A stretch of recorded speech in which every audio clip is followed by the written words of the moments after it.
When we hear the word Islam, most often simple and stereotypical images pop up in our minds. Prayer, fasting, women in hijabs, mosques. Someone imagines a hot desert, someone else, an oriental bazaar, or even footage from the news where everything is not so calm. But if we set aside everything superficial, something far greater opens up. Islam is not just a religion, it is a vast civilization. A civilization that was born in the deserts of Arabia, but already after 100 years spoke Greek in Damascus, Persian in Bukhara, Coptic in Egypt, and Berber languages. Mecca was an important trading center, but in essence, it was a closed society living by its own laws. A strict hierarchy reigned there. Clans dominated, the rich, the poor, the destitute, and slaves were an ordinary phenomenon. Women had almost no rights. Infant mortality was high, and newborn girls were sometimes even buried alive. Such was the harsh reality. And in such a society, there appears a man who says, all people are equal before God. What matters is not the tribe, not blood, not wealth, but personal faith, morality, and justice. And he says this out loud, against the nobility, against the established order. Muhammad did not just found a religion. He offered people a new way to live, to think, and to relate to one another. His followers were people from different layers of society: the poor, women, adolescents, free people, people who were seeking meaning and justice. After 20 years from the beginning of this preaching, Islam became not only a faith, but also the foundation of a state. And yet, after 100 years, a world empire stretching from Spain to India. But conquests are only one of the things Islam brought with it. When Europe was still only recovering from the fall of Rome, the Islamic world was already building cities with sewer systems, hospitals, and universities. In Baghdad, in the 1st century of the Hijra, there worked the House of Wisdom, a huge library and research center where the works of Plato, Aristotle, Galen were translated, and treatises on medicine and mathematics were written. By the way, algebra was invented exactly there. The very word al-jabr is Arabic. Physicians studied from the multi-volume works of Ibn Sina. In Europe, he was known as Avicenna, and optics was studied from the writings of Ibn al-Haytham, who first described the principle of the eye's functioning. While in Europe they were disputing whether anatomy could be studied and copying books by hand in monasteries, in the Islamic world there was paper and mass printing of books. Muslims had borrowed this technology from the Chinese already in the 6th century and quickly spread it. And this is only science. And now imagine the poetry of Sufis, poets who are still translated and quoted today, about love of God, of man, of life. Or look at the architecture, the Umayyad Mosque in Damascus, the Alhambra in Spain, the Blue Mosque in Istanbul. These are not just buildings. They are a visual expression of the ideas of the philosophy of beauty. Islam developed differently in different countries, somewhere absorbing local traditions, somewhere entering into conflict with them. But overall, the Islamic civilization was flexible, multi-layered, and complex. Yes, there were wars, there were mistakes, dogmas, fanaticism, but there were also philosophers who debated whether God can be understood through reason.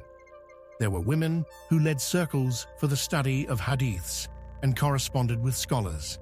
There were rulers who built palaces and poor people who wrote poetry. The history of Islam is the history of a living, changing world. It is full of tragedies and triumphs, of the silence of libraries and the noise of markets, of the grandeur of palaces and the humility of the hermit's cell. This is a story about how one idea, about the oneness of God and justice among people, was able to change millions of lives and leave a trace in the history of all humankind. And it is precisely this story that we are telling, not as dogma, not as a political manifesto, but as a human drama full of meaning, paradoxes, searching, and light. The Arabian Peninsula in the 6th, early 7th century is often perceived as some kind of backward, isolated periphery of the civilized world. But this impression is deceptive. Despite the absence of centralized power, of city-states familiar to the ancient world, and of written traditions, Arabia represented a region saturated with internal dynamics and included in the political, religious, and trade system of its time. In the north of the peninsula, near the borders of Byzantium and Persia, there were Arab kingdoms, the Ghassanids and the Lakhmids. The first were under the patronage of Byzantium, the second of Persia. These states were not only a buffer between great empires, but also channels of cultural influence. Christian teaching spread here, intellectual and religious elites were formed, active diplomacy was conducted.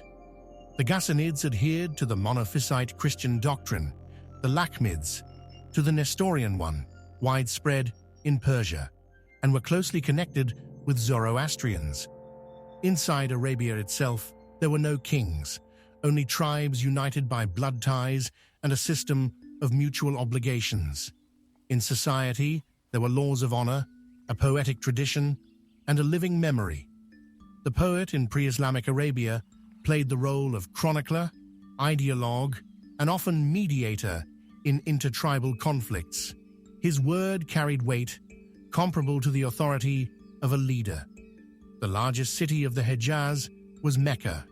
It stood on an important caravan route linking the south of Arabia with the Levant, Iraq, and Persia. The main population of Mecca consisted of the tribal confederation of Quraysh, possessing political influence and economic power. The Quraysh controlled trade and the annual pilgrimage to the Kaaba, the main cult structure of the region. The Kaaba was an ancient sanctuary venerated by many Arab tribes, and probably its significance went far beyond purely religious function. Around it, a kind of sacred economic zone was formed. During the pilgrimage, there was a ban on armed conflicts, which created unique conditions for trade and communication between tribes. Inside the Kaaba, according to reports from early Islamic sources, there were many idols. According to tradition, their number reached 36, one for each day of the year. Here as well, according to some testimonies, there were also images of Jesus and Mary, which testifies to the cultural openness of Mecca and to its contacts with the Christian world. But the religious map of Arabia in this period was much more diverse than is usually thought. In the south of the peninsula, in Yemen, there existed stable state formations. Thus, the kingdom of Himyar, at a certain point, adopted Judaism as its state religion. King Yusuf du Nuwas entered history as a ruler who carried out persecutions of Christians. In Najran, an important trade and religious center, these events, which caused an international resonance, left a mark not only in chronicles, but also in the Quran. In the Surah Al-Buruj, it is said about people burned for their faith. After the fall of Himyar, influence in the region passed to Ethiopia and then to the Sasanians. Thus, the south of Arabia became an arena of struggle between Christian and Zoroastrian forces. Christianity, although it did not dominate, was noticeable even in the center of the peninsula. Arab Christians, especially Nestorians and Monophysites, inhabited cities such as Yathrib, the future Medina, Tabuk, and Taif. Some were missionaries, others merchants, educated speakers of other languages. They built churches and took part in the life of the local elite. One of them, according to tradition, the monk Bahira, allegedly recognized in the boy Muhammad a future prophet. How authentic this episode is remains a debated question, but it shows the degree of penetration of Christian thought into the Arab environment. In the north of Arabia, Zoroastrian missionaries were active, especially in the area of Al-Hira and other cities under Persian influence. Zoroastrians brought with them the concept of dualism, the worship of fire, a developed legal system, and rituals of purification. Although they did not acquire mass spread, their presence was felt in the elite strata of society. In a special position were the representatives of the Hanif tradition. The Hanifs were monotheists who had rejected polytheism but belonged neither to Judaism nor to Christianity. They sought the pure faith of Abraham, which they considered lost. The Hanifs did not form an institutionalized community. Zayd ibn Amr refused to offer sacrifices to idols and did not eat meat slaughtered without the name of God. And his son Said later became one of the closest companions of Muhammad. Yes, Islamic Arabia was a region at the crossroads of trade routes and religious ideas. It was a territory where constant exchange took place. Caravans brought not only goods, but also thoughts, legends, theological debates. Here lived people who felt new ideas that had not yet taken shape. Against this background, the emergence of Islam was not accidental, but historically natural. It arose in a society where an active search was already underway: ethical, social, spiritual. It was precisely this search that prepared the soil for the religious movement which in the following decades would change the history of the region and then of the entire world. This is how Arabia looked on the eve of great changes, fragmented but seething with internal life, a cauldron in which expectations and quests accumulated. It is not surprising that precisely here, precisely then, began the story of a man who offered an answer, and the world changed. The year 570th from the birth of Christ, the city of Mecca. In one of the houses of the Quraysh tribe, in the clan of Hashim, a boy is born. He will be named Muhammad, worthy. His father Abdullah dies before his birth. His mother, Amina bint Wahb, raises the child until 6 years of age. First, his grandfather, Abd al-Muttalib, cares for him, then his uncle, Abu Talib. The boy grows up in difficult conditions, but his clan, though not the richest, is respected. Already in early years, Muhammad accompanies caravans on trade journeys, hears the conversations of merchants, memorizes poetry by heart, and learns the tribal codes of honor. He receives no formal education in the literal sense, but the wisdom he acquires is living and practical. By 20 years of age, he is known in the city as an honest and reliable man. People call him Amin, the trustworthy. At 25 years of age, he is invited into the service of an influential merchant woman and widow, Khadija bint Khuwailid. She entrusts him with accompanying a caravan to Syria. Muhammad performs brilliantly. He returns with profit and without losses. Khadija is impressed. Although she is 15 years older, she offers him marriage. He agrees. Their union lasts about 25 years. It will be not just a family, but a moral and emotional partnership. During this time, they have sons who die in infancy and daughters, including Fatima. With the years, Muhammad withdraws more and more. He increasingly leaves the city for the cave of Hira, where he spends nights alone, reflecting on the meaning of life and on injustice. The world around troubles him. The trade in idols, the impoverishment of the poor, the abuse of power, social hypocrisy. This is not just religious doubt, it is a deep inner tension. At about 40 years of age, on one of the nights, he experiences an event that he himself will later describe as contact with an external force. It fills him with horror. He rushes home, trembling, asks Khadija to cover him. She does not condemn, but supports him. She says, "You cannot be abandoned by God. You care for the weak, you speak the truth, you respect obligations." She takes him to her relative Waraka ibn Nawfal, an elderly Christian. He says, "This is the same messenger who came to Moses. If only I were alive when your people drive you out." Muhammad is astonished. "They will drive me out." Everyone who comes with what you have brought meets resistance. The revelations continue. They do not resemble philosophical treatises. They are short, powerful texts. They do not discuss the nature of God. They speak about orphans, about truth. This is not a ritual reform, but an ethical revolution. At first, he shares what he hears only with those close to him.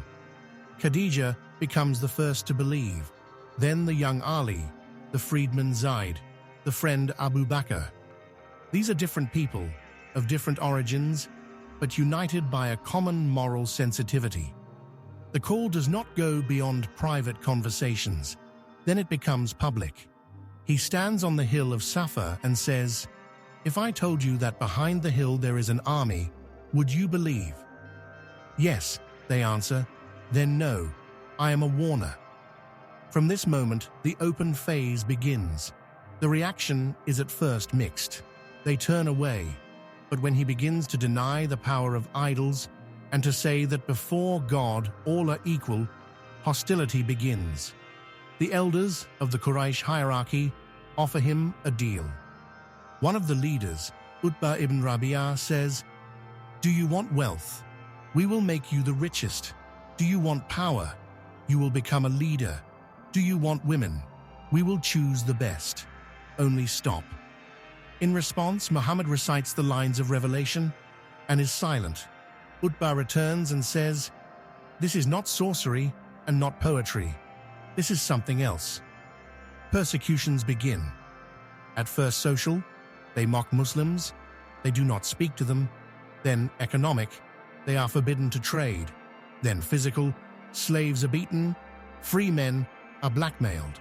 The Prophet's family endures. Soon, the entire clan of Hashim is subjected to a boycott. For several years, they live in a ravine near Mecca, almost without food and trade. Khadija dies, and his uncle Abu Talib dies. Muhammad loses his two main protectors. Some Muslims go to Ethiopia, to the Christian king, the Negus. He listens to them, compares the Quran with the Gospel, and refuses to hand them over. This is the first international precedent of protection of Muslims, and it happens not in the Arab world, but in Africa. By the 620th year, it becomes clear. Mecca is becoming unfit for the Prophet. He is not only persecuted, his life is in danger. But precisely at this time, he meets pilgrims from the city of Yathrib, the future Medina. They invite him to them. They are looking for a peacemaker, a judge, a leader who can reconcile their warring clans. Muhammad agrees. He is preparing for migration. This event, which will take place in the 622nd year, will become not just a move, it will become the beginning of a new era, the Hijrah. From this moment, Islam ceases to be a private faith and becomes a public order. But more about that a little later. Imagine a hot day in the 622nd year, when Mecca, this lively center of trade and pagan traditions, becomes ever more hostile to the Prophet Muhammad and his followers. The Qurayshites, the leaders of the city, hold tightly to their power and to the income brought by pilgrims worshipping many idols around the Kaaba. Muhammad's preaching about the one God, about equality and justice, sounds to them like a challenge undermining their foundations and economic benefit.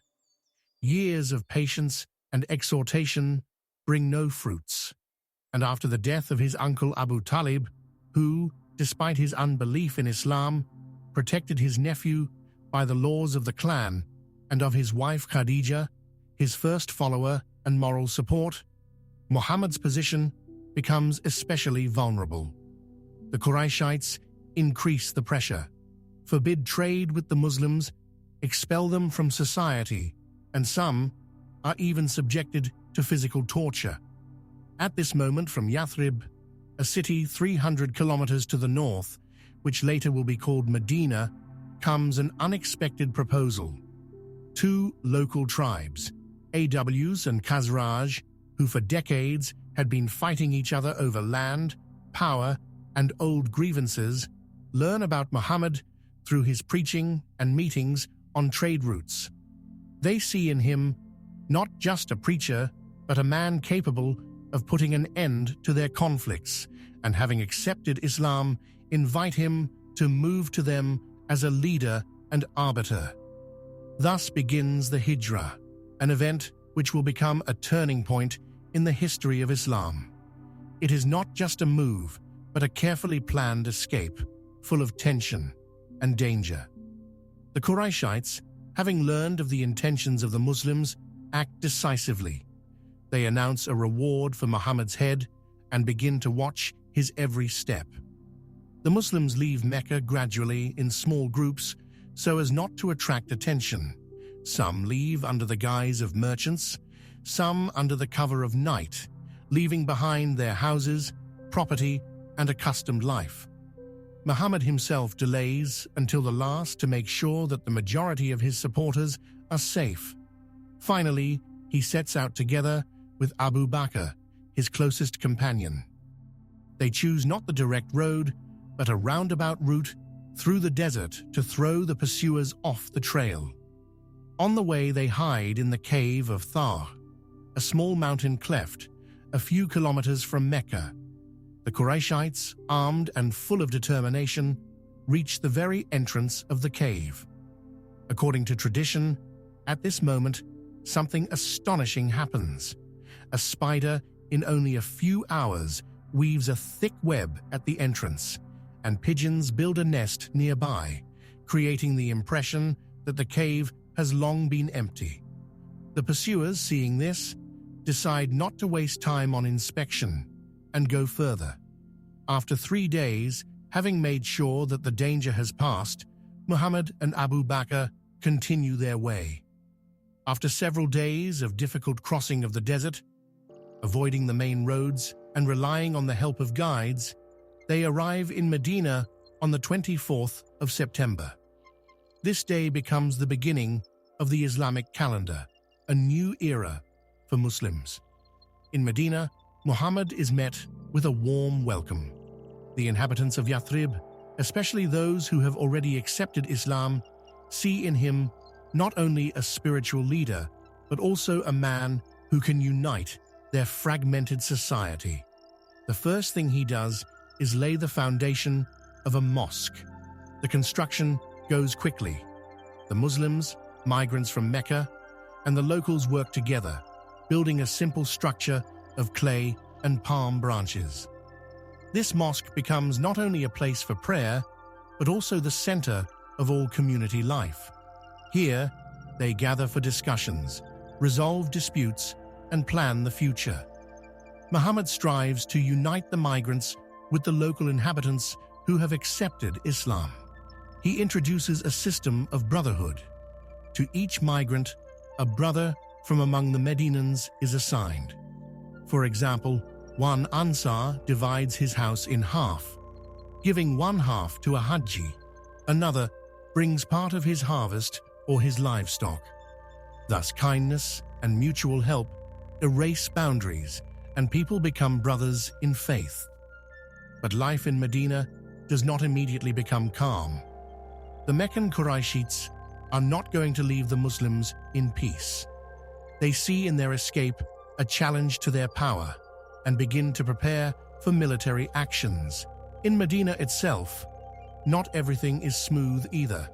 Large Jewish tribes live here, Nadir and Banu Qurayza, who engage in trade, crafts, and agriculture. They at first observe the new leader with interest, but not all are ready to accept him as their prophet.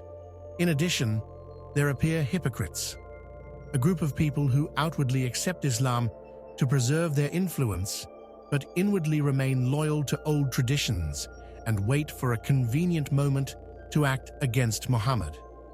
To order life in this complex society, he composes the Constitution of Medina, or Sahifa.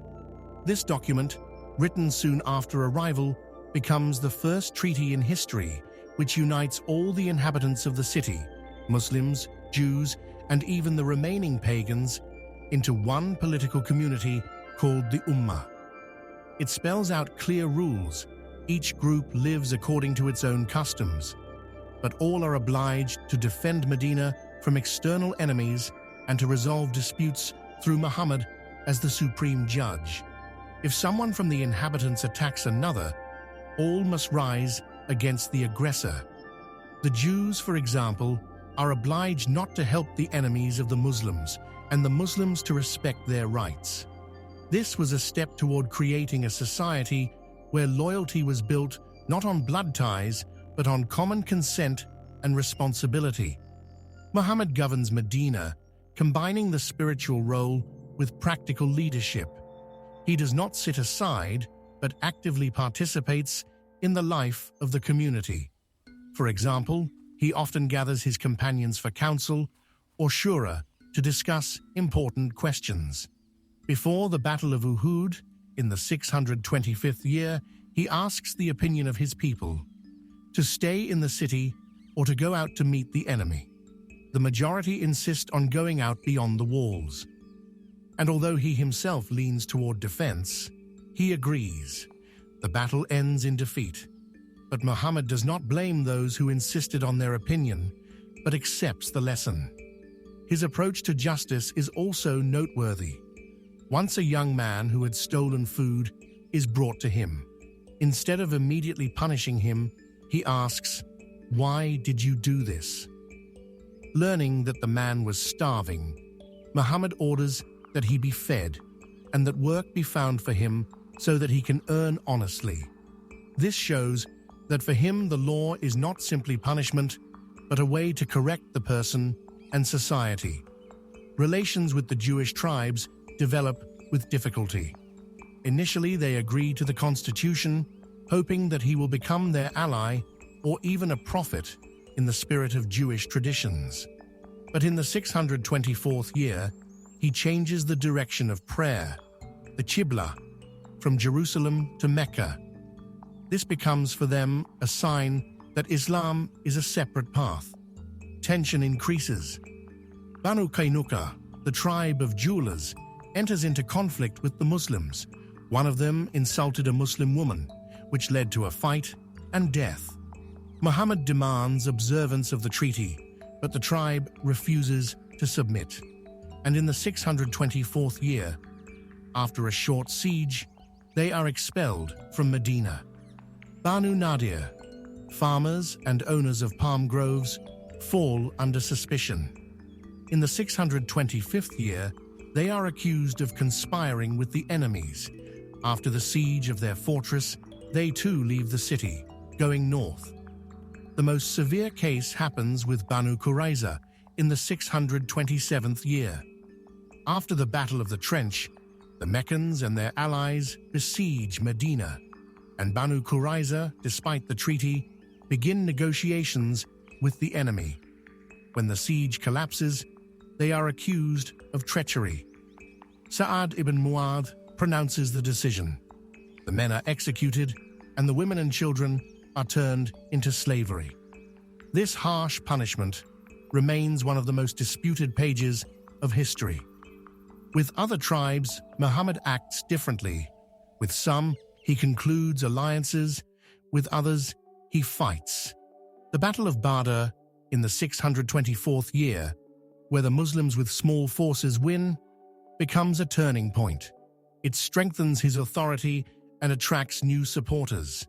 His model of governance changes everything. The Ummah is built on faith, not on kinship. Zakat, obligatory almsgiving, helps the poor.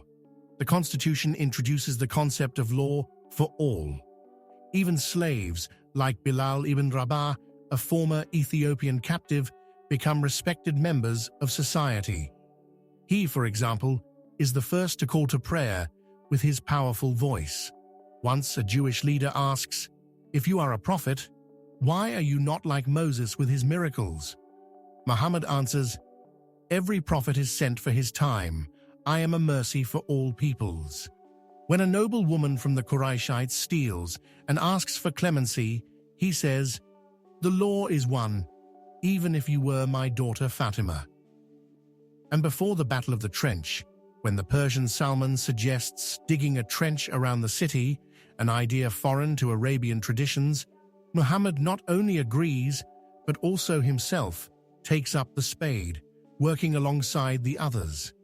Thus, from the Hijrah and the first years in Medina is born a community where faith, justice, and readiness for cooperation create the foundation for a new order. Imagine the tense atmosphere in Medina, where the young Muslim community, having settled after the Hijrah in the 622nd year, faces growing threats from outside and inner unrest. The Prophet Muhammad has united the Muhajirun and the Ansar into a single ummah and now concentrates efforts on ensuring its survival in the face of the relentless enmity of the Meccan Qurayshites and the complex network of tribal alliances. In the following years unfolds a series of fateful battles and diplomatic steps: Badr, Uhud, Khandaq, and finally, the conquest of Mecca. Each of these events demonstrates the combination of strategy, steadfastness, and approach to leadership which distinguished him from the leaders of that time. These episodes, together with outstanding diplomatic efforts, including letters to the rulers of distant lands, reveal not only military mastery, but also aspiration to broader horizons. The first major clash takes place in the 624th year at the wells of Badr, a small oasis on the trade route. The Meccans, learning of a Muslim caravan under the command of Abu Sufyan, gather people to intercept it and strike at Muhammad's growing influence. He, having gathered only 313 fighters, many of whom are poorly armed, decides to meet the enemy despite the numerical superiority of the opponent. The battle begins with traditional duels where the Muslims, including Ali and Hamza, prevail. Then follows a swift advance. The key becomes the use of the terrain. The narrow passage at the wells limits the maneuver of the Meccans, and the cohesion and faith of the Muslims overturn the course of the fight. The result: 70 enemies killed, the same number taken prisoner, including noble Qurayshites.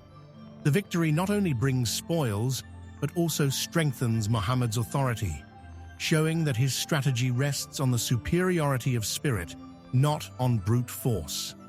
A year later, in the 625th year, the Meccans, eager for revenge, gather 3,000 warriors and march on Medina. The Battle of Uhud unfolds at the foot of the mountain of the same name. Muhammad, with 700 fighters, occupies a defensive position, placing archers on a hill. The fight begins successfully. The Muslims repel attacks, but the turning point comes when the archers, carried away by pursuit of the retreating enemy, leave their post. Khalid ibn Walid, then still a warrior of the Qurayshites, uses this error, outflanks, and strikes. The Muslims lose 70 people, including Hamza, and Muhammad himself is wounded. The defeat teaches him flexibility. He does not execute the guilty, but rebuilds the tactics, emphasizing the importance of unity and obedience. In the 627th year, the Meccans, having united with tribes into an army of 10,000 men, besiege Medina. The Battle of Khandaq, or the Trench, is named so because of the idea of the Persian Salman to dig a trench around the city, unusual for Arabian warfare. 3 weeks of siege, exhausting wind and division in their alliance forced them to retreat. Muhammad wins without direct battle, relying on preparation and patience. The culmination comes in the 630th year with the conquest of Mecca. After 2 years of truce, under the Treaty of Hudaybiyah, he enters without bloodshed, declaring amnesty. "Today is the day of mercy, and not of revenge," he says, destroying the idols of the Kaaba and turning Mecca into the center of Islam. His strategy is not only military skill, but also the ability to wait. He wins because he sees farther than momentary clashes. His faith in people and their potential, reinforced by shura, consultation with the community, distinguishes him from leaders who rely on fear and coercion. Unlike them, he builds loyalty through trust and forgiveness, as in the case of Abu Sufyan, a former enemy accepted into Islam. Diplomacy plays no lesser role. In the 628th year, he sends letters to rulers: the Persian Shah Khosrow II, the Byzantine Emperor Heraclius, the Negus of Abyssinia, the ruler of Egypt Muqawqis. In them he writes, "Accept Islam and you will be safe. God will reward you twice." Khosrow tears the letter. Heraclius ponders, but does not respond, and the Negus sends gifts. These messages, though not immediately successful, show his far-sightedness. He thinks in the categories of empires. Thus, for example, at Badr, the captive Umayr ibn Wahb, who had planned to kill Muhammad, receives pardon and becomes a Muslim. At Khandaq, the spy Nuaym ibn Masud sows discord among the enemies, outwitting them. These details, from the trench to mercy in Mecca, paint the image of a leader whose power in combining faith, reason, and humanity changed the course of history. A tense atmosphere reigns in Medina in the last years of the life of the Prophet Muhammad, when Islam, having strengthened its position after the conquest of Mecca in the 633rd year, spreads rapidly across the Arabian Peninsula, embracing ever-new tribes and territories with unprecedented speed. By this time, he is no longer the young and full-of-strength preacher who 10 years earlier secretly left Mecca under the cover of night. His health begins to fail, his hair turns grey, his gait becomes slower, but his will and clarity of mind remain unsurpassed. He continues to govern the Ummah, combining the roles of spiritual mentor, supreme judge, and military leader despite physical weakness. These years, from the 630th to the 632nd, become a period of active consolidation of power and faith. He sends military expeditions to subdue or bring to Islam the rebellious tribes, such as the Bedouins and the Hawazin, or the inhabitants of Taif who had earlier resisted. At the same time, he receives delegations from the most different corners of Arabia, from northern to eastern oases, whose representatives come to Medina to pledge allegiance and accept the new religion, often bringing with them gifts, livestock, or oaths of peace. Among these meetings stands out the visit of Christians from Najran, with whom Muhammad holds long conversations about faith, offering them to remain with their own teaching, but under the protection of the Islamic State, which shows his readiness for dialogue even with those of another religion. An important event becomes the farewell pilgrimage, Hajj al-Wada, in March of the 632nd year. Muhammad, sensing the near end, decides to lead this journey, knowing that it may be his last. He leads thousands of Muslims, more than 10,000 people, from Medina to Mecca. This is his first full pilgrimage after the return of the city in the 630th year, and he uses it to establish the rites of Hajj that will become the foundation for future generations. On the plain of Arafat, surrounded by a sea of people, he climbs the hill and delivers his farewell sermon on the 10th day of the month of Dhu al-Hijjah. His voice, though weakened, resounds over the crowd, thanks to companions repeating after him, "O people, listen to me carefully, for I do not know whether I will meet you again after this year, he begins, calling for unity, justice, and equality before God. There is no superiority of an Arab over a non-Arab, of a white over a black, except in piety and righteousness, he says, emphasizing that former tribal and racial differences must disappear in Islam. He forbids riba, abolishes the custom of blood vengeance inherited from pagan times, and especially insists on respect for the rights of women. Fear God concerning women.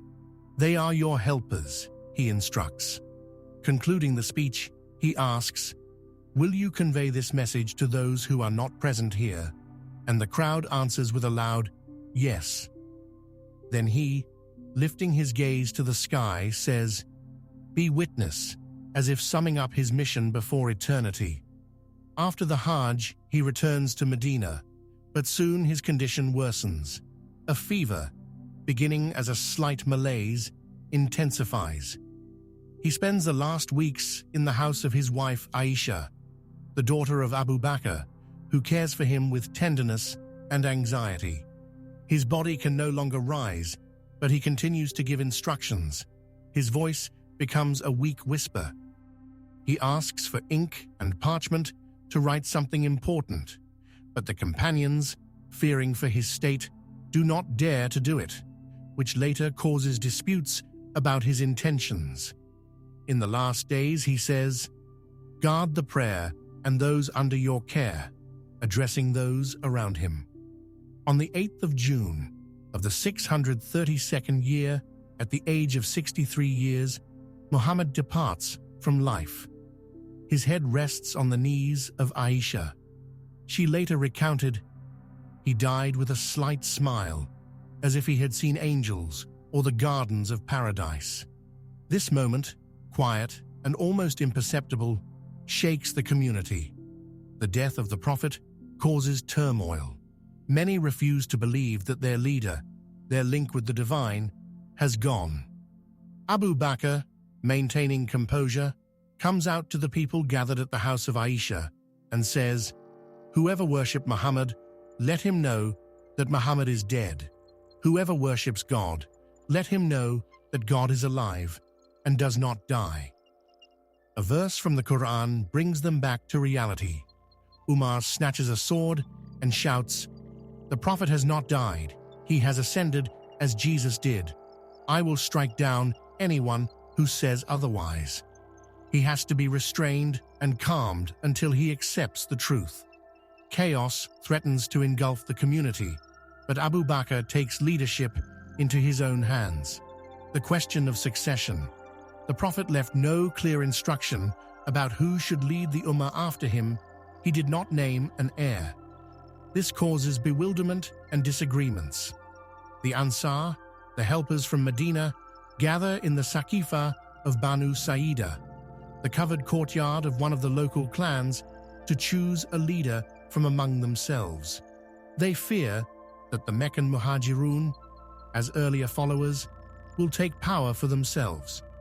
The Muhajirun, including Abu Bakr, Umar, and Abu Ubaidah, had been with the Prophet from the first days in Mecca.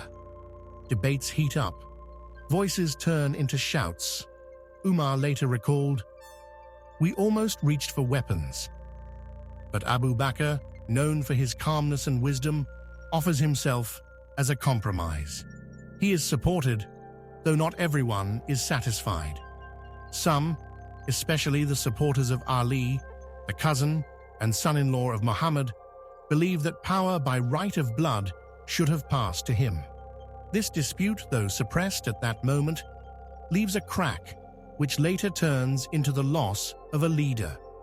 This is the end of an era of direct divine guidance. The community, accustomed to his presence, his voice, his decisions, finds itself faced with the need to carry his legacy on its own. It is at once a loss and a challenge to preserve unity and faith without the Prophet among them. Interesting details complete the picture. During his illness, Muhammad ordered Abu Bakr to lead the prayer in his place, something many later considered a sign of succession, although he himself did not confirm it in words. Unexpected turns out to be the place of his burial. He is buried right in the room of Aisha, there where he died, without a solemn procession, simply wrapped in 3 white pieces of cloth as he had bequeathed. On the day of his death, some in Medina claimed they had seen an eclipse of the sun, although historians and astronomers later proved that no such event occurred. For the companions, this became a symbol, as if nature mourned his departure. Another story. Before his death, Muhammad freed all his slaves, including the Ethiopian Maria, the mother of his deceased son Ibrahim, and gave his modest possessions, a spear and a cloak, to the community, renouncing personal wealth. The final years of Muhammad, from the majestic farewell sermon to the quiet passing in the house of Aisha, paint the portrait of a man who completed his mission with dignity, leaving the Ummah facing a new path full of difficulties, but also of hope for the future, which he foresaw and prepared. After the death of the Prophet Muhammad in the year 632, the reins of leadership of the Muslim community passed to the 4 righteous caliphs, known as Abu Bakr, Umar, Uthman, and Ali, whose rule, covering the period from 632 to 661, becomes an era of rapid expansion of Islam, and at the same time, a period of internal conflicts, leaving a mark in history as a time of righteousness and as the beginning of the division of the Muslim world. The first Caliph Abu Bakr rules only 2 years, from 632 to 634, facing immediate trials when many Arabian tribes after the death of Muhammad refused to pay zakat, considering their loyalty a personal oath to the Prophet rather than to the state, which leads to the Ridda Wars that threaten the disintegration of the Ummah. He acts decisively, gathering an army under the command of Khalid ibn al-Walid and suppressing the rebellion, including the battle at Al-Imama and campaigns on the fringes of Arabia, introducing the main reform, the centralized collection of zakat directed to the needs of the poor and the army, as well as the first external campaigns against Byzantium and the Sasanians, which lay the foundation for future conquests. His system of governance remains simple. He rules from Medina, relying on the Council of Companions, the Shura, and maintaining personal modesty. Moreover, a little-known fact states that Abu Bakr himself took part in gathering intelligence before the battle at Al-Imama, risking his life and showing his dedication to the cause. Next comes Umar ibn al-Khattab, the second caliph, who ruled from 634 to 644, whose decade is marked by the greatest territorial growth, when the Muslims under his leadership defeat Byzantium in Syria and Egypt, as well as the Sasanians in Iraq and Persia, beginning with the battle at Yarmouk in 636 and continuing to the fall of Alexandria in 641. Umar introduces key reforms. He creates the Diwan, the system for distributing the revenues from conquests, where warriors and the community receive a share. He establishes the posts of governors in Iraq to administer the provinces while retaining control from Medina. And his tax system includes Kharaj for non-Muslims and Zakat for Muslims, supplementing the recording of Islam from the Hijra. Governance under him becomes more structured. The treasury, Bayt al-Mal, and the courts appear. An interesting detail from his life. Umar personally walked the streets of Medina at night, checking on the welfare of the people. One day, while bringing food to a hungry family, which demonstrates his care for his subjects, his rule ends with his assassination by a slave dissatisfied with taxes. The third caliph, Uthman ibn Affan, rules from 644 to to 656, continuing the expansion as Islam reaches North Africa and Central Asia, defeating the Byzantine fleet and seizing Cyprus. Yet his era is overshadowed by internal contradictions linked to his style of governance. He undertakes a most important reform, the standardization of the Quran, creating a unified text under the direction of Zayd ibn Thabit to eliminate discrepancies. However, he appoints relatives from the Umayyad clan to key posts, which is perceived as nepotism and provokes resentment over inequality in wealth distribution. Despite his centralized system of governance, an interesting fact is that Uthman was so wealthy that already during Muhammad's lifetime, he donated hundreds of camels to the army before the Battle of Tabuk. But his generosity was later forgotten against the backdrop of accusations that culminated in rebellion, and in 656 insurgents from Egypt and Iraq kill him in his own house. The fourth caliph, Ali ibn Abi Talib, rules from 656 to 661.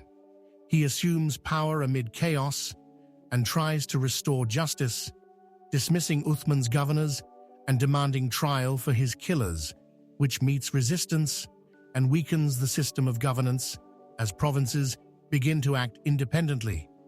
His reforms focus on equality and the fight against corruption, but face opposition, leading to the First Civil War, the Fitna, which erupts in 656 after Uthman's murder, when part of the companions, including Aisha, Talha, and Zubayr, demand retribution, and Muawiyah, governor of Syria and relative of Uthman, refuses to pledge allegiance to Ali. The Battle of Siffin in 657 between Ali and Muawiyah ends in arbitration, after which part of Ali's supporters reject him for compromise and kill him in 661, ending the fitna that arose from disputes over power and justice, over who has the right to judge and to rule. The ideas of division into Sunnis and Shiites take shape during this period. The Shiites assert that the caliphate must belong to Muhammad's family and hold spiritual status, whereas the Sunnis recognize the community's choice, the Shura, as the legitimate path. A little-known fact is that Ali once refused to execute a prisoner for insult, saying, "I will not become like those whom we condemn," demonstrating mercy even in the midst of war. The shift in viewpoints leads from the Prophet's charisma to an institutional state, where Abu Bakr saves the community's unity, Umar builds an empire, Uthman secures the text of faith but sows discord, and Ali strives for ideals but encounters the reality of political and social contradictions. The fitna is not merely a struggle for power, but a question of how Islam should exist without the Prophet. The split between Sunnis and Shiites is the outcome of different visions of legitimacy, where Sunnis choose stability through communal consensus and Shiites uphold the sanctity of Muhammad's lineage. These processes, begun in the 7th century, continue to shape the Islamic world to this day. After the end of the rule of the four rightly guided caliphs in 661, power in the world passes to the Umayyad Caliphate, which lasts from 661 to 751. It becomes the first hereditary ruling house in the history of Islam and transforms the young religion into a true empire, stretching from Medina to a complex state structure centered in Damascus. Here, the Arab elite asserts its dominance, but also faces internal challenges that define its rise and fall. The Umayyads, led by Muawiyah ibn Abu Sufyan, come to power after victory over Ali during the first fitna. Their rule opens a new chapter in Islamic history, marked by ambitious expansion, cultural flourishing, and the first signs of systemic discontent. Let us begin with how Islam becomes an empire. After consolidating power in 661, Muawiyah moves the capital from Medina to Damascus, strategically located at the center of the conquered Syrian lands. This allows efficient administration of vast territories and the use of Byzantine administrative experience. He creates a centralized system of governance, relying on Arab commanders and local elites, while preserving many elements of conquered cultures such as Greek bureaucracy and Persian traditions. This synthesis helps the Umayyads turn Islam from a religious movement into a political force, capable of competing with the great empires of the time, such as Byzantium and the Sassanids. A key instrument of this transformation becomes the policy of Arabization. It consists of spreading the Arabic language and culture as a means of uniting a diverse population. Arabic becomes the language of administration, the courts, and religion, displacing Greek and Persian in official affairs. However, local languages such as Coptic or Aramaic remain in everyday use. The Umayyads actively encourage non-Muslims to embrace Islam but retain the jizya, the tax on non-believers, which brings significant revenue. Arabization does not mean total destruction of local traditions. Rather, it overlays an Arab layer atop existing cultures in architecture and administration. The territorial conquests of the Umayyads are striking in scale. In less than 1 century, they extend the borders of the caliphate to unprecedented limits. By the beginning of the 8th century, their domains include the entire Middle East, North Africa, as far as the Maghreb, much of the Iberian Peninsula, known as Al-Andalus, and the lands of Central Asia up to the river Indus. Important milestones include the capture of Jerusalem in 637 under Umar, its transition to full Umayyad control, the conquest of Egypt consolidating their power in Africa, and the Battle of Talas in 751 against Tang China, opening the way to trade and cultural exchange with the East. These successes are secured by an army composed mainly of Arab tribes and skillful use of the navy inherited from the Byzantines. Yet such rapid expansion breeds discontent, especially among the Mawali, non-Arab Muslims who have embraced Islam but remain in a second-class status. The Mawali form a significant part of the populations of conquered territories such as Persia and Egypt.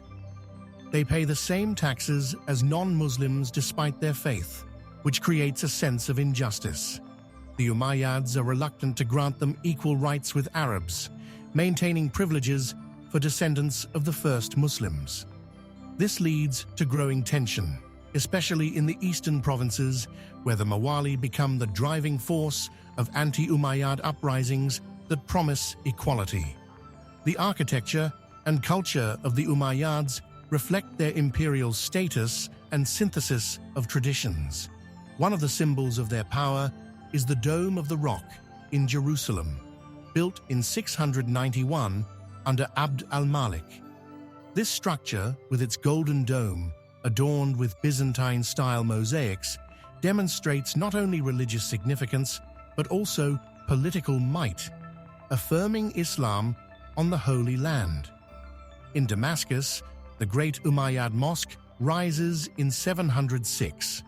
Its courtyards, columns, and minarets combine elements of Roman temples and Arab aesthetics, becoming a center of cultural life. The symbolism of power appears in coinage.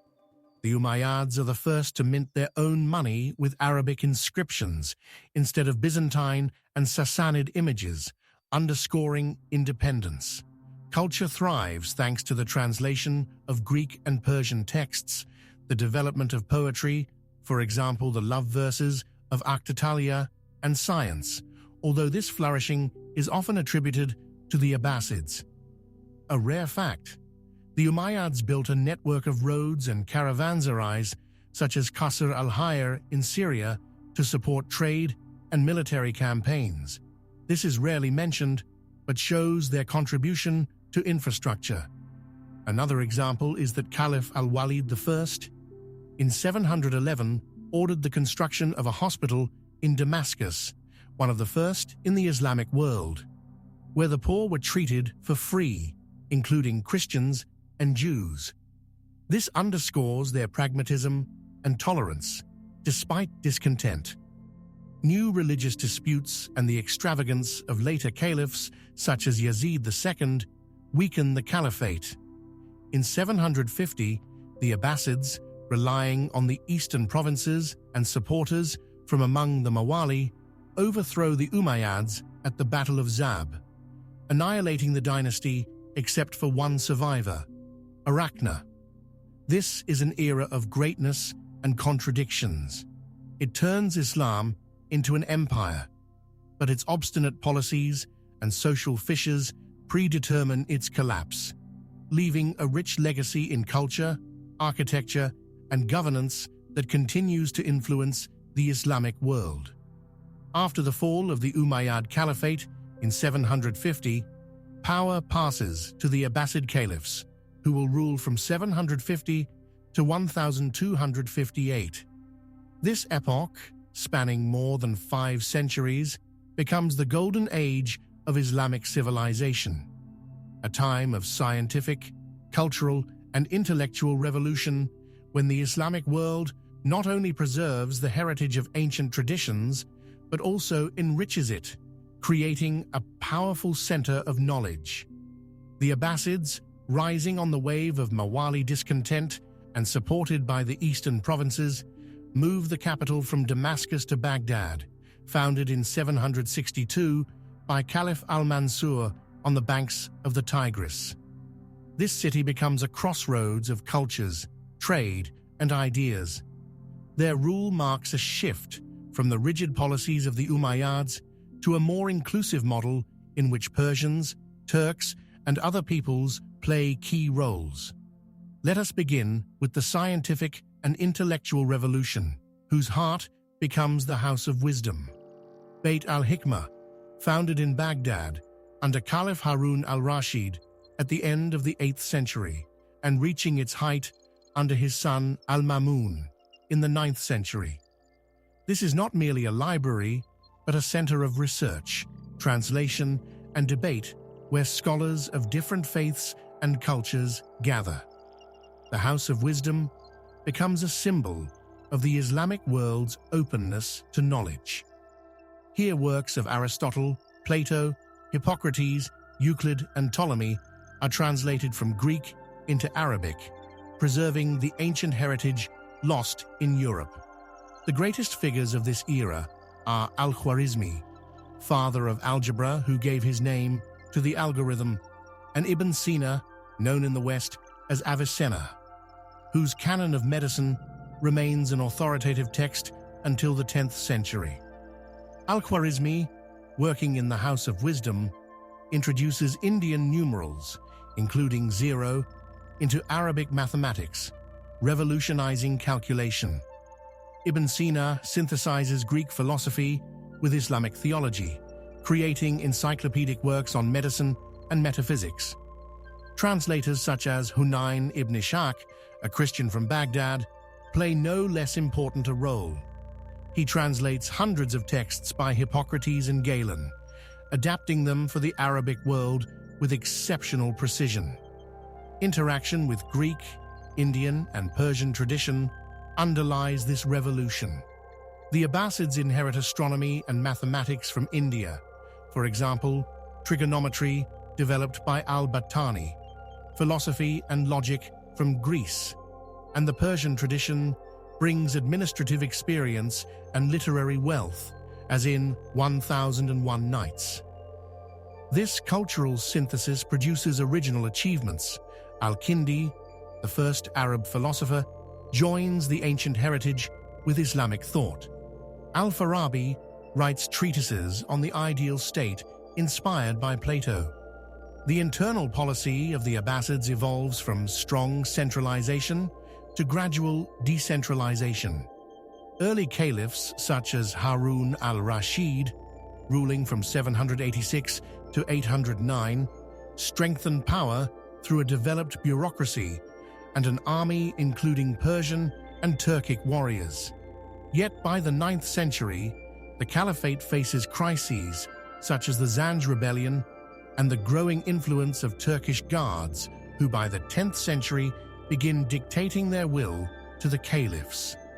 Religious debates become another field of tension.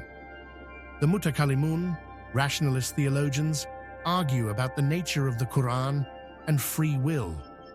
The Mu'tazilites under al-Mamun in 827 declare that the Quran was created in time and is not eternal, provoking resistance from Sunnis defending traditionalism.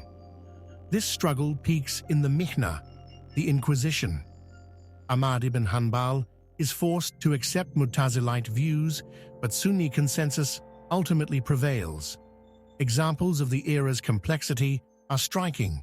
Caliph al-Mutasim in 836 builds a new capital, Samarra, to escape Baghdad's intrigues. Its palace with painted walls and a huge throne hall still impresses archaeologists. A rare fact, astronomer al-Battani calculates the length of the year with an accuracy of 2 minutes, surpassing European measurements by centuries.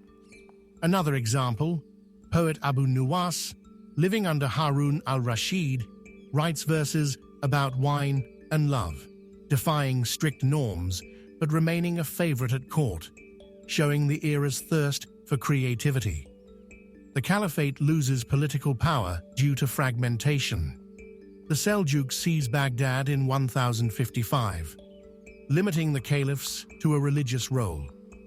In 1258, the Mongols under Hulagu destroy Baghdad, bringing the dynasty to an end. This era, rich in knowledge and contradictions, leaves a legacy in Europe and shapes Islamic identity. Its complexity, the weaving of science, faith, and power, makes it a unique chapter in human history. After more than 5 centuries of Abbasid prosperity, its end comes in 1258, when the Mongol invasion under Hulagu, grandson of Genghis Khan, destroys Baghdad. This event, known as the Fall of Baghdad, becomes a turning point for the Islamic world. It marks the end of the Golden Age and the beginning of a period of fragmentation, chaos, and transformation. The Mongols, capturing the city after a siege, destroy its cultural and intellectual centers, including the House of Wisdom. They burn libraries and kill tens of thousands of residents, including Caliph al-Mustasim, who, according to legend, is wrapped in a carpet and trampled by horses to avoid spilling royal blood on the ground. The consequences of this destruction prove deep and multifaceted. The Islamic world, once united under Abbasid rule, loses its political and cultural center, giving way to regionalization and the rise of new regional powers. Let us see what happens next. The fall of Baghdad does not mean the end of Islam as a religion or civilization. However, it sharply weakens the caliphate as an institution. The Abbasids survive nominally in Cairo under the patronage of the Mamluks until 1517, but their role becomes purely symbolic. The Islamic world fragments into numerous independent states, each adapting to new conditions. The Mongols leave behind devastated lands, but also open the way for new dynasties and cultural shifts. Among the regional powers emerging ahead stand the Mamluks in Egypt and Syria. They become the bulwark of resistance. Their key victory occurs at the Battle of Ain Jalut in 1260 under Sultan Qutuz and his commander Baybars. This victory halts the Mongols' advance westward and strengthens Mamluk power, making Cairo the new center of Islamic culture. In Iran, the Mongol invasion leads to the founding of the Ilkhanid state. Over time, they adopt Islam, especially under Ghazan Khan at the end of the 13th century, which helps restore cultural life. The Persian tradition, including the poetry of Sa'adi and Rumi, begins to flourish under their patronage. In India, the Delhi Sultanate arises, founded back in 1206 by Qutb al-Din Aibak. It consolidates after the Mongol raids thanks to sultans such as Ala al-Din Khalji, who in the early 14th century repels Mongol attacks and expands power, laying the foundation for Islamic culture in the region. In the Maghreb, far from Mongol devastation, the Hafsid dynasty in Tunisia maintains independence. They support Islamic scholarship, becoming heirs to the Andalusian tradition after the decline of Al-Andalus. Sufism in this period plays a decisive role in preserving and transforming Islam after the fall of Baghdad. When the political structure collapses, Sufi orders such as the Naqshbandiyya and the Qadiriyya become spiritual havens. They help maintain Islamic identity among ordinary people. The great poet Jalal al-Din Rumi, living in the 13th century, through his mystical poems in the Masnavi, inspires millions. His teaching, based in Konya, spreads through the Mevlevi order, known for the whirling dervishes. Sufi sheikhs, such as Ibn Arabi from Andalusia, developed the concept of the unity of being, influencing philosophy and theology. Cultural shifts manifest in new forms of art and literature. For example, in Iran, miniatures illustrating poems become popular under the Ilkhanids.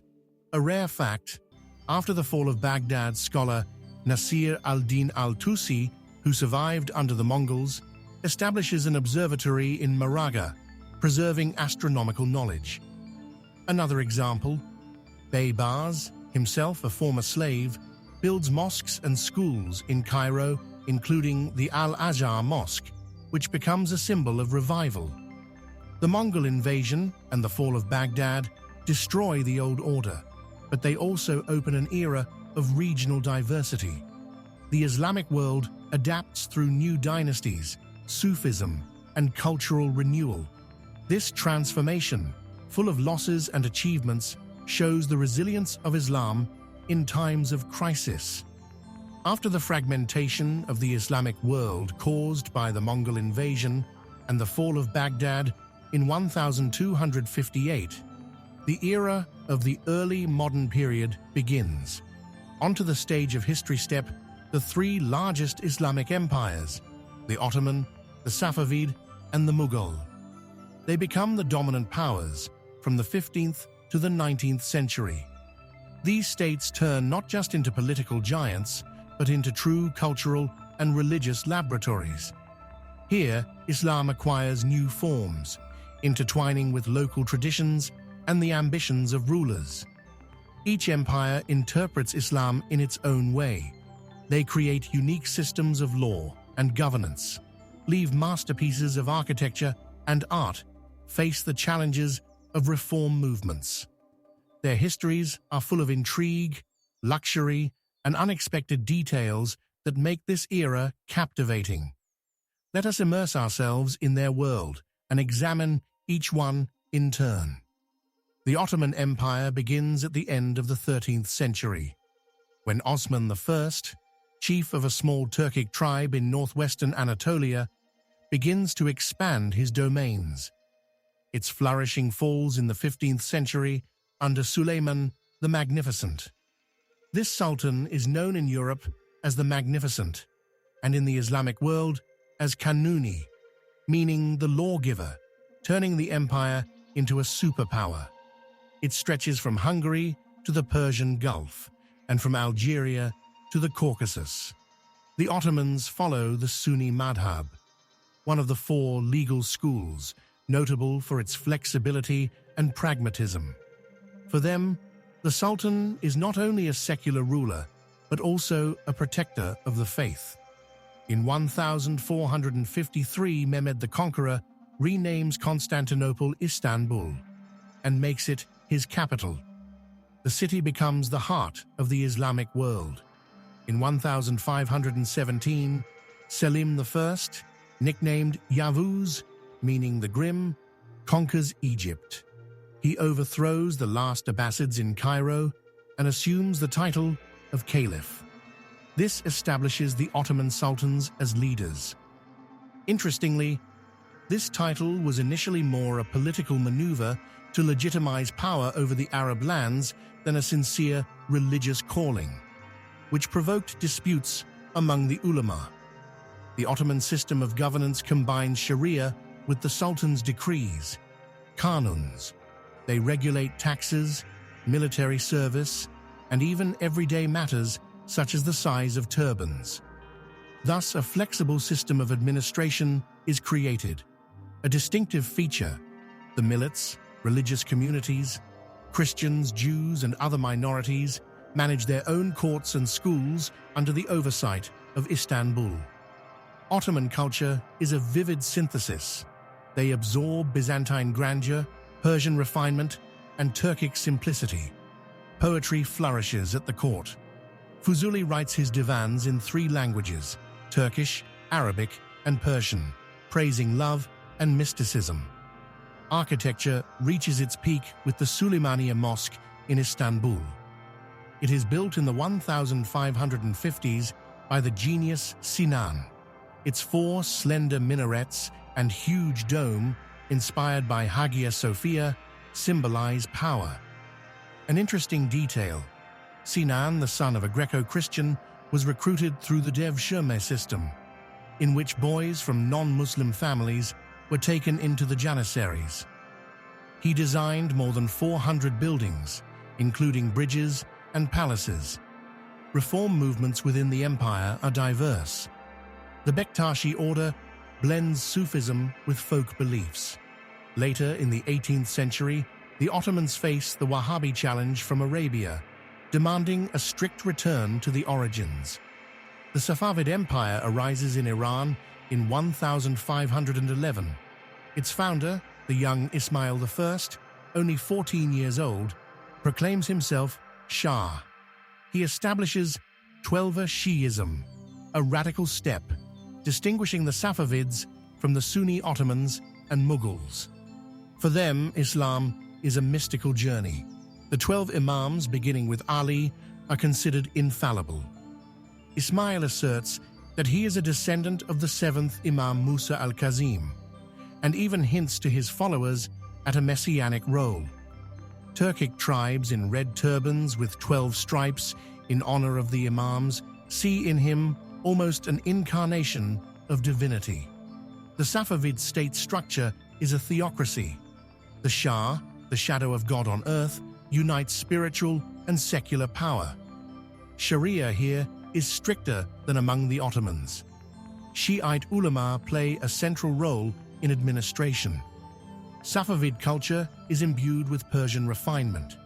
Shah Abbas I, ruling from 1588 to 1629, moves the capital to Isfahan.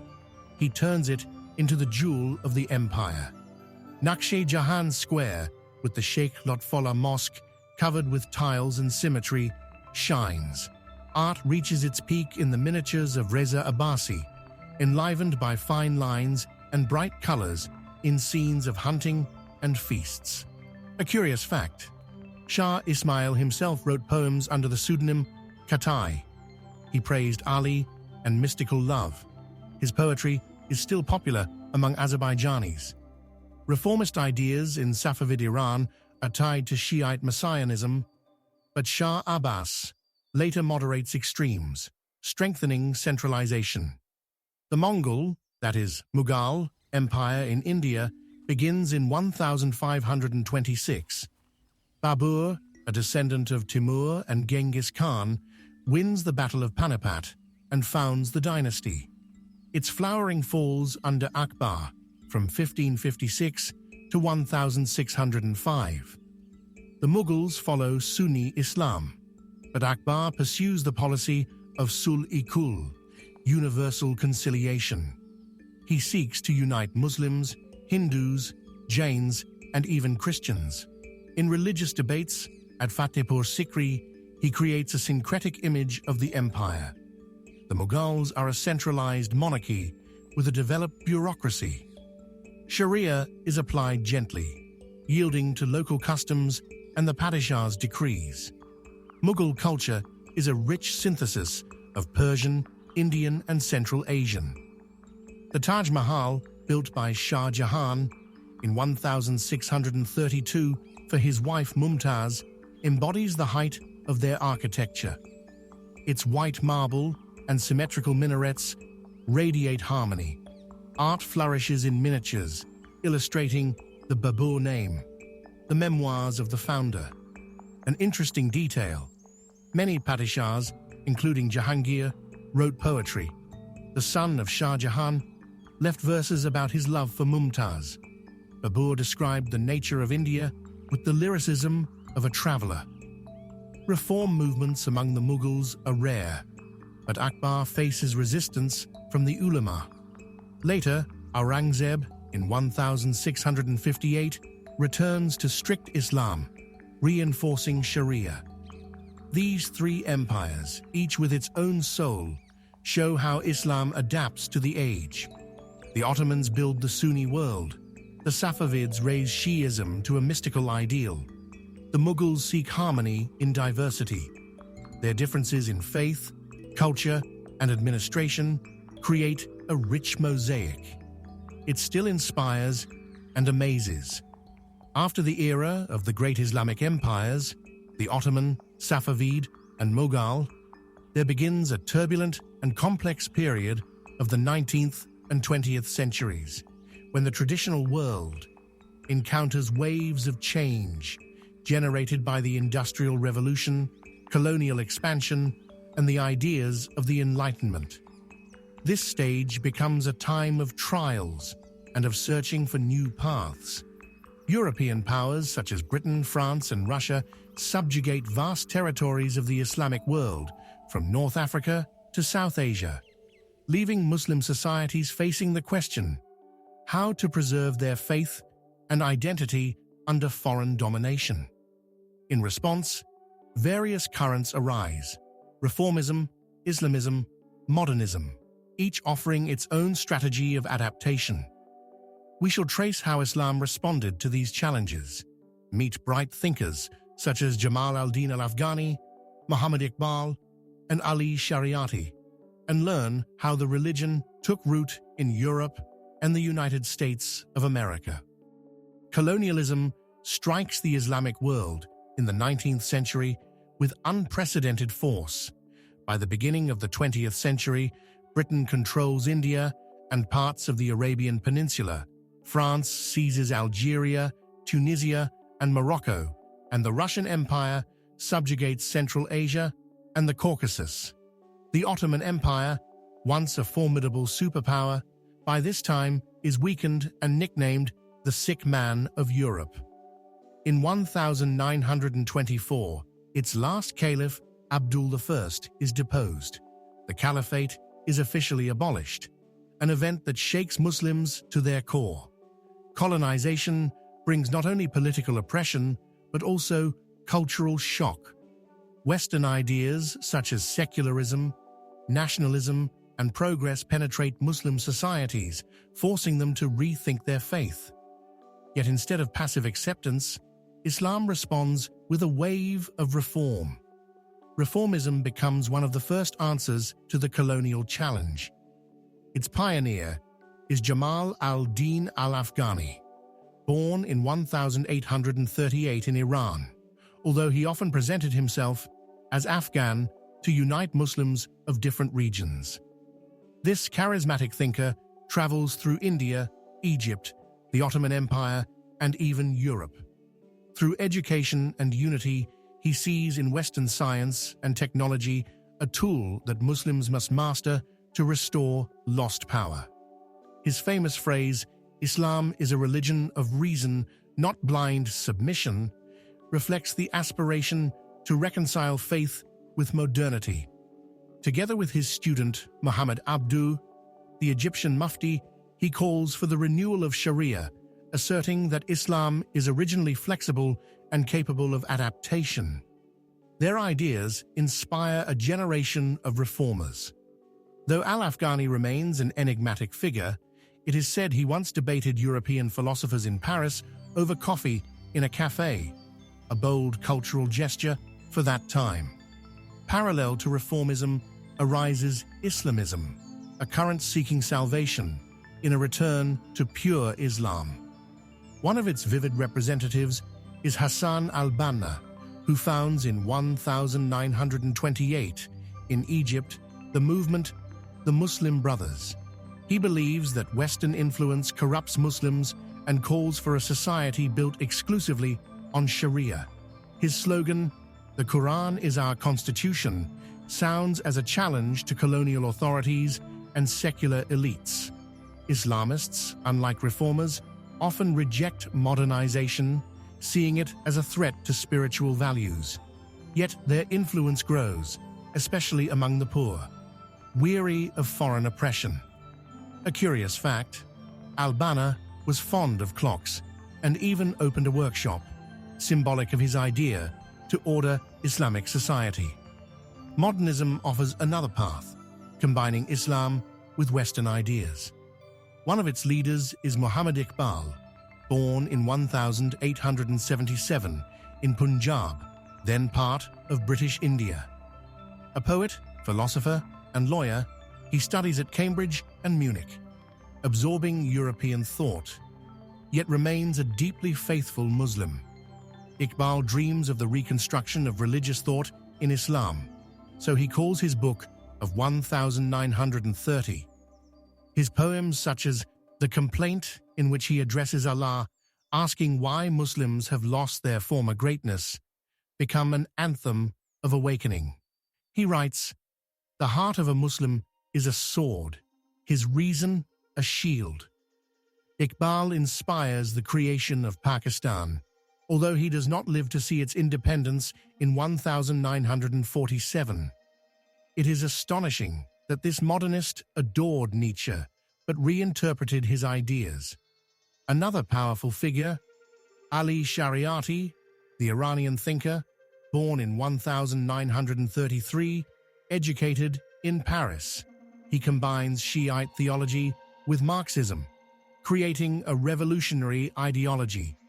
Shariati sees in Islam a tool for liberating the oppressed. He reinterprets the martyrdom of Imam Hussein at Karbala as a symbol of struggle against tyranny. His words, "Every day is Ashura, every place Karbala," inspire the Iranian Revolution of 1979. He dies in 1977 in exile, perhaps at the hands of the Shah's agents, but his lectures still stir minds. Interestingly, he loved to quote French existentialists such as Sartre in his sermons. Islam adapts to challenges not only through ideas, but also through geography. In Europe, it appears with migrants and converts. By the 20th century, mosques arise in London, Paris, Berlin. In 1933, the first mosque opens in Great Britain, in Woking, thanks to Indian Muslims. In the United States of America, Islam arrives with African slaves, many of whom secretly keep their faith. In the 20th century, the movement Nation of Islam, founded by Wallace Fard in 1930, attracts followers, although its teaching deviates from traditional Islam. Malcolm X, having embraced Orthodox Islam in 1964, becomes its bright voice. The first mosque in America appears in 1929 in Iowa, built by Syrian immigrants. Reflecting on this period, we see that colonialism fragments the Islamic world, but gives birth to thinkers who seek ways forward. Reformers like al-Afghani see in it reason, Islamists like al-Banna call to the roots. Modernists such as Iqbal dream of synthesis, and Shariati turns it into revolution. In Europe and the United States of America, Islam adapts to modernity. Astonishingly, in 1952 in London, a beauty contest for Muslim women in hijabs takes place, a sign of how faith combines with modernity. Islam of the 19th and 20th centuries proves it is not frozen in the past, but continues to breathe, change, and amaze. From its inception, Islam has gone from a humble call in the Arabian desert to a world civilization embracing millions of people, dozens of cultures, and countless ideas. This is not merely the story of a religion. It is the story of people, their dreams, and their struggle.